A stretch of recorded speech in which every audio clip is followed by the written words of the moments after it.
Assalamualaikum warahmatullahi wabarakatuh. Perkenalkan, nama saya Delay Vela, salah satu mahasiswi dari Institut Agama Islam Yasni Bungo. Di sini saya akan menceritakan satu buah dongeng dari daerah Jambi guna memenuhi mata kuliah metode pengembangan bahasa anak usia dini yang diampu oleh dosen Verly Montana.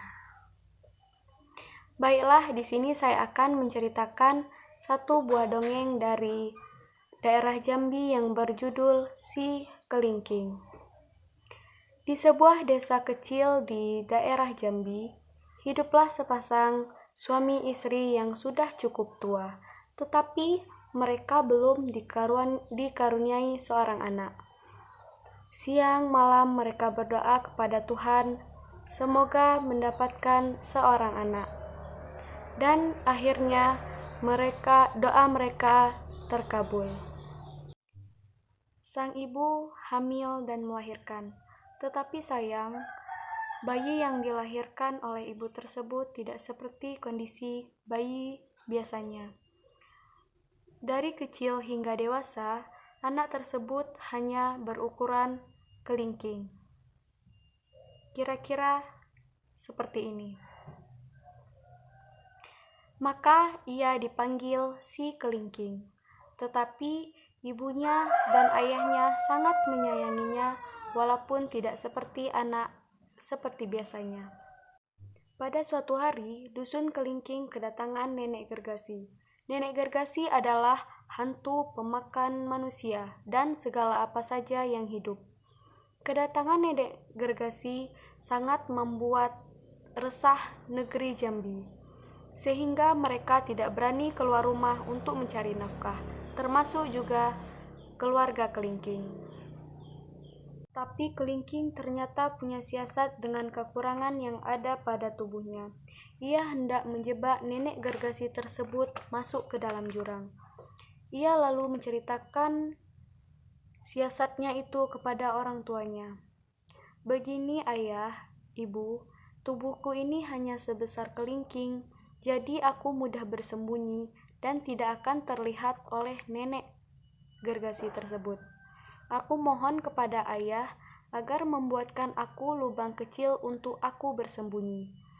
Dari dalam lubang itu, aku bisa menakut-nakuti Nenek Gergasi tersebut. Sang ayah pun memenuhi permintaan Kelingking. Ia membuat sebuah lubang kecil di dekat rumahnya paling depan. Setelah itu, ayah dan ibu Kelingking pun berangkat mengungsi bersama warga lainnya. Maka tinggallah sendiri Si Kelingking di dusun itu. Ia pun segera masuk ke dalam lubang tersebut. Ketika hari menjelang sore, Nenek Gergasi pun datang hendak memakan manusia. Alangkah marahnya nenek tersebut karena melihat kampung yang terlihat sepi. Hai manusia, kambing, kerbau, dan ayam, di mana kalian? Aku datang ingin menelan kalian semua. Aku sudah lapar, seru Nenek Gergasi dengan geram. Kelingking yang mendengar teriakan itu menyahut dari dalam lubang tempat ia bersembunyi. Aku di sini, nenek tua. Nenek Gergasi sangat heran mendengar suara manusia, tapi tidak kelihatan manusianya. Ia pun mencoba berteriak memanggil manusia. Betapa terkejutnya ia ketika teriakannya dijawab oleh sebuah suara yang lebih keras lagi. Nenek Gergasi itu pun mulai ketakutan.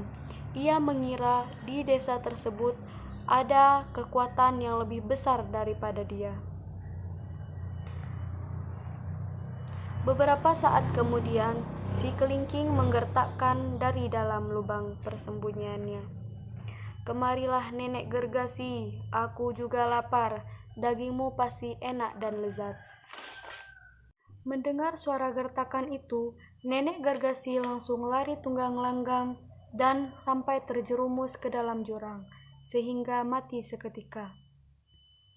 Si kelingking segera keluar dari tempat persembunyiannya, lalu dengan segera menyampaikan berita gembira tersebut kepada orang tuanya dan kepada seluruh warga. Berita kelingking ini pun sampai ke telinga raja, dan raja memerintahkan pengawalnya untuk bisa bertemu dengan si kelingking. "Hai kelingking, benarkah kamu yang telah mengusir nenek Gergasi itu?" tanya raja. "Benar raja, untuk apa saya berbohong?" jawab si kelingking. "Baik kelingking, saya percaya kepadamu. Tapi ingat, jika nenek itu kembali lagi, kamu akan kujadikan santapan tikus peliharaan putriku." "Baik raja, jika terbukti aku berbohong, maka hamba siap menerima hukuman itu. Tapi kalau hamba tidak terbukti berbohong, tuanku harus berkenan mengangkat hamba menjadi panglima di istana ini," pinta kelingking. Seminggu telah berlalu, nenek Gergasi tidak pernah muncul lagi. Suatu hari, ketika pulang dari ladang bersama ayahnya, ia menemukan nenek Gergasi di jurang. Maka yakinlah ia bahwa nenek Gergasi telah mati dan tidak akan lagi mengganggu penduduk negeri Jambi. Keesokan harinya, kelingking bersama kedua orang tuanya menemui raja untuk membuktikan bahwa ia tidak berbohong. Dengan kesaksian kedua orang tuanya, maka sang raja pun percaya dan memenuhi janjinya, yakni mengangkat kelingking menjadi panglima istana. Setelah beberapa bulan menjadi panglima di istana, kelingking berkeinginan melamar putri sang raja, lalu menyuruh ayah dan ibunya segera menghadap ke raja. Raja yang mendengar keinginan si kelingking menjadi sangat marah. Tapi di luar dugaan, justru putri raja menerima pinangan tersebut. Ia tidak melihat kekurangan kelingking sebagai halangan. Maka terjadilah pernikahan antara kelingking dan putri raja, yang terjadi selama 7 hari 7 malam. Selesai pesta, putri hendak beristirahat. Lalu ia masuk ke dalam kamar dan ingin mencari suaminya, tetapi suaminya tidak ada di mana-mana. Tiba-tiba, di saat putri cemas begitu, datanglah seorang pemuda gagah mengendarai kuda putih. Sang putri kaget, tetapi keramahan pemuda itu menghapus ketakutan putri. Kejadian itu berulang kali terjadi. Awalnya putri merasa senang, tetapi lama-lama ia merasa aneh juga. Kenapa setiap aku mencari suamiku, yang muncul justru pemuda gagah itu, pikirnya. Suatu malam, putri sengaja mengikuti suaminya yang hendak pergi. Kelingking suaminya itu hendak pergi ke danau. Ia melepaskan pakaiannya di danau itu. Ia berendam, dan ajaibnya suaminya itu berubah menjadi pemuda gagah yang selama ini menemui si putri. Sang putri jadi kaget, tapi segera mempunyai ide. Ia sengaja mencuri baju suaminya, lalu membawanya pulang. Sesampai di rumah, putri berlagak tidak terjadi apa-apa. Ketika pemuda gagah itu kembali datang dan menyambutnya seperti biasa. Saat hendak pulang, pemuda mendadak masuk kembali ke rumah itu dan berkata, "Maafkan aku, Dinda. Aku tahu kau telah mengambil bajuku. Aku tidak bisa menjadi kelingking lagi. Apakah kamu sekarang percaya bahwa aku adalah suamimu si kelingking?"